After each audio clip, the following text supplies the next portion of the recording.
Howdy YouTube, and welcome to this episode of the Gunman. So today I'm going to be doing a bit of a review and a look over my workbench, my paint bench. So last week I did a video on my work trolley and I thought we may as well just continue going on because there's some tools and equipment that I do use on the daily basis that I didn't actually cover in that, so I thought may as well just continue on. Anyway, so we'll have a look. I'll turn you guys around here. And this is a quick look at it. As you can see, I'm lucky enough to work in a very well kitted out workshop. It's all up to date, modern. We've got a vented mixing bench here, so when I'm mixing the paint up, all the fumes go straight up there, so that's good. All stainless steel, nice and easy to keep clean. All tiled floor, up to date paint system, waterborne paint system, and everything else that you could imagine. So that's very good to have. And yeah, let's just have a look, continue having a look at what I've got. So I guess we'll start with my spray guns.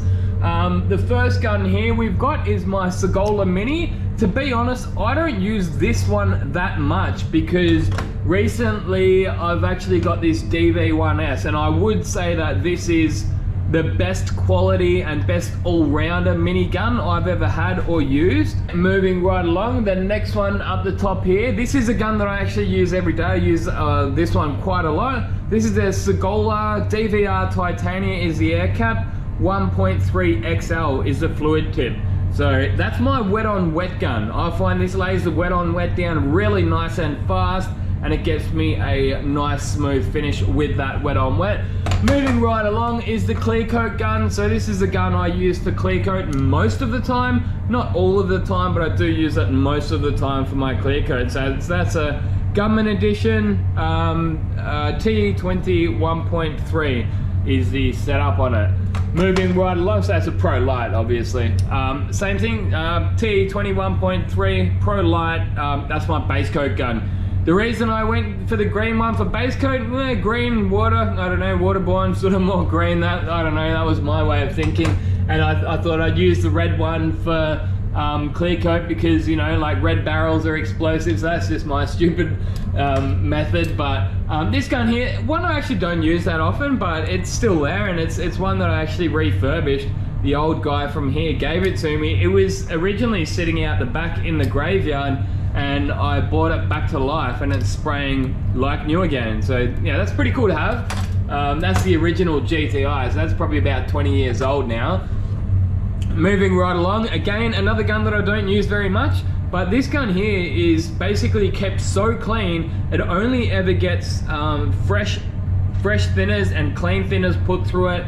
So if I ever need to do clear coat on a solid color high-end vehicle, I will use this one.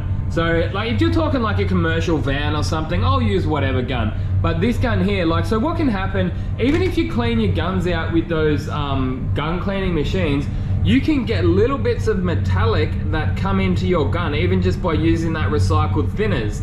So yeah, that's why you're never gonna notice it in a gun like that. For on most cars, you're never gonna notice it, and you're never gonna notice it on like your vans or commercial vehicles. But when you're talking, you know, $200,000, $300,000, $400,000 cars, high-end vehicles on solid colors, especially blacks, all it takes is like a little bit of a speck of metallic in that when it's outside, and to me it kind of ruins the job. It's one of those things that the untrained eye is probably never really going to see it, but I see it and I don't like it. I like to do my best as possible. Anyway, moving right along, again, a gun that I don't use that much, and this is basically the same purpose but for the base coat.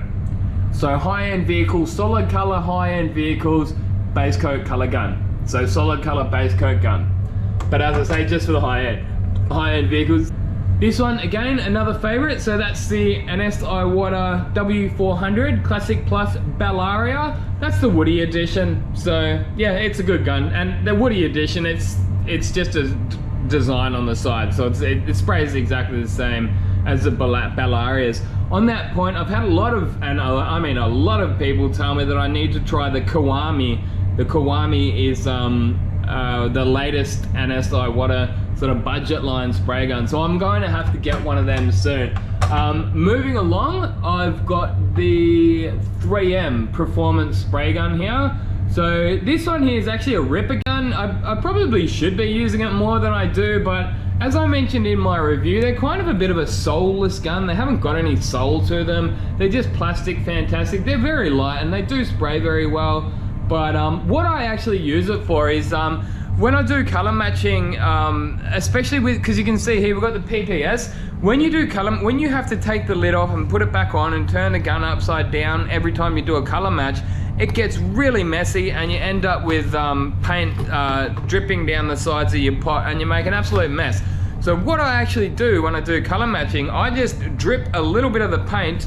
So I'll get my paint stirring stick, I'll do my color match and I'll drip a little bit into the top without even putting a pot on there, and then I'll just do my spray out with that, just as you see it there, and then I can just give it a quick clean out and I don't make an absolute mess out of the pot. So that's actually, that gun does get used, but not heaps, because a lot of the time I don't even have to do color matching. Like most of the time the colors aren't too bad with PPG, but I might actually do another video next week, just a bit of an update on how everything's going with PPG. Anyway, moving right along. The next gun that we've got here is another Gunman edition, Pro Light. What air cap have we got? Yeah, T110. But what's in that is just thinners. So that's just fast thinners. So sometimes when you're doing wet on wet on a panel, but not the whole panel, I like to put a bit of thinners over the edge. It sort of melts the overspray in, and that's what I use that for. Moving right along, we've got my primer gun. That's the DeVilbiss PRI Pro Light. Very good primer gun. That's in 1.8, ready to go, as you can see. I've also got my little head torch here. These things are really handy around the workshop. I mean, I really I really like using them, especially for buffing in that. I find they come really in handy. They're cheap. They cost like $10 to $20 on eBay. Rechargeable batteries in them. I've got my little things like this. I like to have one of these. Like sometimes when I'm painting a mirror or something like that, you can tape it up to there and then tape that onto a stand so that you can get around all of the edges on things like mirrors and just little stuff like that. Moving along, you can see I've got, this is where I keep my backup PPS hard pots. I actually put these up here myself. So this is actually my color library. You can see I don't have a massive color library, but there are certain colors that I've got sprayed out. You can see I've put like little gun cleaning brushes and a few spanners and little things like that. Moving along, I've got my strainers, paint strainers here. These are some drill bits. I don't get that much use out of them, but handy to have. And these are the backup Colad blades, handy to have them. Nobody wants to be the stinky guy in the workshop, so you need some deodorant. Masking tape, don't get heaps of use out of that in here, but you know, it's handy to have. This is my little temperature gauge, as you can see there. Sometimes if you're using the infrared lights or something like that, it's handy to know what temperature your panel is at. I've got a few touch-up brushes and these other kind of little, I don't know what they call them, like fine line paint pen. They're handy to have. And just a few little air fittings and stuff like that in here. These are actually another handy little single-use style touch-up brush. If you ever get like a piece of silicone or like a fisheye open up in your bonnet or something, you can use these and then just turf it straight out. So they're handy to have. Another pretty cool thing here, these are sensor covers. So anyone that paints bumpers on the car often, I would highly recommend getting these. They're so handy. And they're pretty much the right size for most. Like I have occasionally come across a car that has larger or slightly smaller sensors, but they are the right size for most cars. There's some backup batteries for my head torch up there. This is my color matching light. So this is actually a really good color matching light. That's by Axalta. I'd say the best color matching light on the market. Batteries last forever because they're LED lights in there. And yeah, just a very, very handy tool to have. I'll get lots of use out of that. A few air caps, backup air caps. I've got some paint rocket here. This is really handy stuff to have. So it basically speeds up the drying procedure of your clear coats. Like you can pretty much put it into anything that's 2-pack, but yeah, just use it very sparingly. Read the labels as always. Very handy stuff to have. No one likes a guy with smelly breath either. There's my spare battery for my GoPro. I've got some grippy 1000 grip pads here. A few other just general things like razor blades. This, I like to use that just to write paint codes down occasionally. This is where I keep the backup batteries for my UV torch. I've actually got 2 torches, but I love little stuff like this, like making yourself little, just having stuff neat. So I keep it pretty neat like this most of the time. Like I never really have it messy. It only took me a couple, like 2 or 3 minutes to give it a quick cleanup to do this video. So that's another thing that I did say in my previous video is like, cleanliness is like an investment in the time, your own time in the future, you know? So yeah, when you need something, you know exactly where it is and it's not cluttered. Like when you have like a messy environment, like it can be there, but you can't see it because like something else is like thrown on top of it, or there's too many other things in the way. But yeah, as I say, like it's pretty important to have things in the right spot and having a spot for those kind of things. I've got a few little PPS adapters here for different guns, some thread tape, that's handy to have. I actually made this little, you can tell I'm such a painter because if you can't make it without cardboard and masking tape, a painter can't make it. But anyway, that's the little caps that go into the top of your PPS pots, and I actually like to put them in the top of my guns too. You may have noticed that it sort of keeps the dust out, and also, yeah, I just like to put them in there. It's actually a pretty nice clean environment here anyway. That's a killer gun rack. Also, I might even leave some links in the description for those kind of things. Another gun, again, I actually don't get a great deal of use out of this because of the DV1S, but yes, a handy little spot repair gun to have. One of my favorite, R150. And the next gun here is the Starter Jet. So I did a review on this one here. This is, I reckon, the best gun I have for candies. So I've actually got one out there at the moment. It's like it's a Sol Red Crystal candy paint job, and I'm going to be doing a full respray on it. I'm definitely going to be using this gun here. So it's got the best, biggest and most even fan out of all my guns, I would say, and it just gets that candy down nice and even. Now, you know, like they don't come without fair criticism. I've criticized Sada in the past for a few things, and these specific guns, you're not guaranteed of getting a good one. So this is 1.3i, and when these guns were brand new, they had some issues. I had 2 of them. 2 out of the 4 that they sent out weren't spraying properly. And they were like either top heavy or bottom heavy. I've already done a video on that. By the time this review came around, I thought, oh well, they must have sorted out those issues. As it turns out, I had a few comments and people saying that no, they haven't sorted those issues out yet, and people are still getting those defective SATAs. So that's a big thumbs down. I mean, when they work, they're good, but I guess that just hammers home the fact that if you do go and buy a gun, buy from a reputable supplier, because not everyone's going to accept returns. However, some companies do. I know Spray Guns Direct do take returns, they will honor it.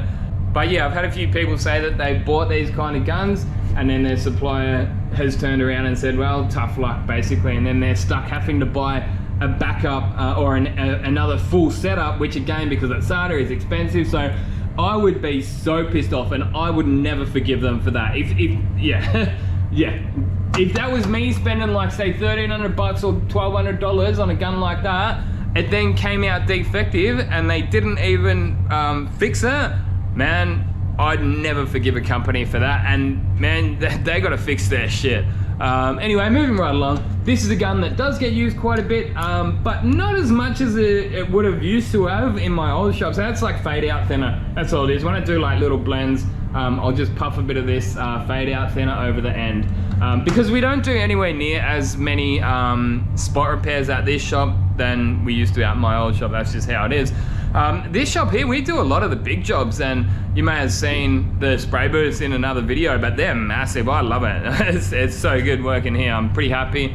Moving along, this is where I keep my gloves. I actually need to stock them up. It's actually got a there's a pretty cool stand there. They're like magnetized, and you just sort of like push the 2 magnets together. Yeah, so handy. This is my workbench here. That's just a thinners bottle. That's just gum wash. There's a few rags. I leave the gum wash there mainly just to keep the bench clean. Also got some stirring sticks here. I don't even keep them in thinners. I just wipe them and clean them and keep them clean as I go. And down the bottom here, so this is like, as you can see there, we've got a little cupboard space down here. That's my spray respirator and belt there. I like to keep that in there. I've actually got this this gun they sent out to review. I'm gonna have to review that soon, but I think it's like a knockoff Supernova, but we'll have to get into that one soon. I like to wear overalls most of the time when I'm working, mainly just to keep myself clean. I'd rather all the dust on these than myself. That way when you go and jump into your car, you're nice and clean. Moving along, I do have a UV light here, so that thing's pretty cool to have. I think this one actually covers a nice amount of area, and it's also nice and convenient being that it runs on battery power. The batteries do last quite a while in this thing, so Spectratech Insecure UV LED. I've got some other various things. I've got my spray suit here. Everyone, you should go and buy yourself a Gunman spray suit too. These are awesome. I actually had a few little mods done to them myself, like putting holes for the pocket so that you can actually get your phone out and do an Instagram photo when you're painting. Moving along, I've got some UV primer here, specular UV primer. This stuff's pretty good. You do have to be careful with this specular UV primer. Don't go too heavy with it because it can crinkle for whatever reason. But Specular are the kind of company that they know what's going on. So I no doubt that they're always improving and trying new things to improve their products. He's a guy from Thailand, so yeah, just another few little things down here. Like this is my body deadener gun. That's a Segola one. This thing's awesome, man. This is a beast. Like you got all these different settings. You can open the fan up, the fluid, and the air pressure for a body deadener or stone guard gun. That's an absolute beast of a thing. Now I got some cable ties and just some old spray suits. I find that when I do those resprays, I'll just throw an old spray suit on because they end up just getting covered in overspray way too quickly otherwise. So one other thing, I've got the DV1 here. So there's actually a new DV1 out. I think it's more just a new air cap. So it's called the C2. So I actually haven't even unboxed this one yet. I've been pretty busy doing other things, but I'll be unboxing this in the next few weeks and I'll be doing a review on the new DeVilbiss DV1 air cap. We'll see how it holds up against this one. I was actually thinking I might have to get this in 1.3 to see if it's just as good, if not better, than the SATA for those candies. Because as I said, about like the reasons that I'd probably rather use the DeVilbiss. If you just have to choose on brand, if they're both sprayed exactly the same, I'd choose DeVilbiss because of little things like what I said. They're still shipping those X5500s defective from factory, and they should have known about it for a long time. I made a big deal about it like 2 or 3 years ago when the X's were new. They tried to brush it under the rug. They were trying to say, oh, you know, that's right. So when I was trying to show how they didn't spray properly, I just turned the gun on the side like that. So I got the gun like this and I turned it on the side and I said, look, it's running more on that side than it is that side. If it was spraying properly, it would run right down in the middle. And I showed that with the guns that were spraying properly. So I said, this, and this is spraying properly. These two aren't spraying properly. Here's the evidence, here's the proof. And they said, you got to turn the air cap on the 90 degree instead of holding the gun on the 90 degree. And it's like absolute bullshit, man. Just admit it's wrong. Like it's true. Like you've got video evidence and you're just trying to weasel your way out of it. So they handled it really bad. To me, like it wasn't so much that the guns were defective. It's like, oh, it's a new gun, things slipped through, no doubt. It must have gone and gotten through quality control. But the fact that you tried denying it, pointing it back on me, and then also 3 years down the track, they still haven't fixed their shit. Sorry, they're a great gun, but that's just a pretty poor way to do business. Anyway, yeah, that's about it. I don't think I've missed anything. Actually, I do have my booth box here. So this is a ripper little thing to have. It's on magnets again.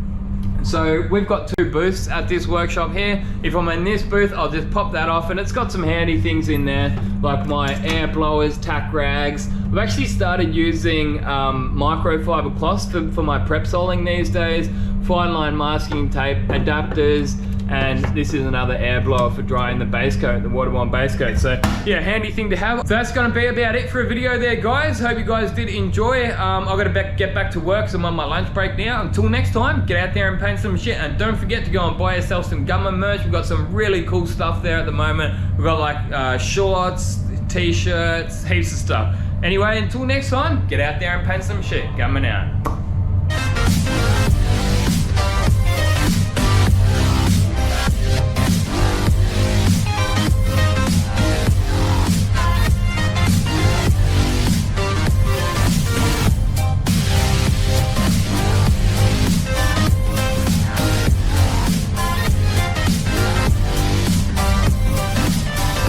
I'd like to say a big thanks to everyone for watching, and if you'd like to support the channel further, you're more than welcome to go over and check out some of the merchandise we've got. My personal favourite is those spray suits, so they're a good quality Colad branded spray suit with the Gunman logo on it. There's also hats, drink coolers, hoodies and t-shirts, so be sure to go over and check out the link in the description if you are interested.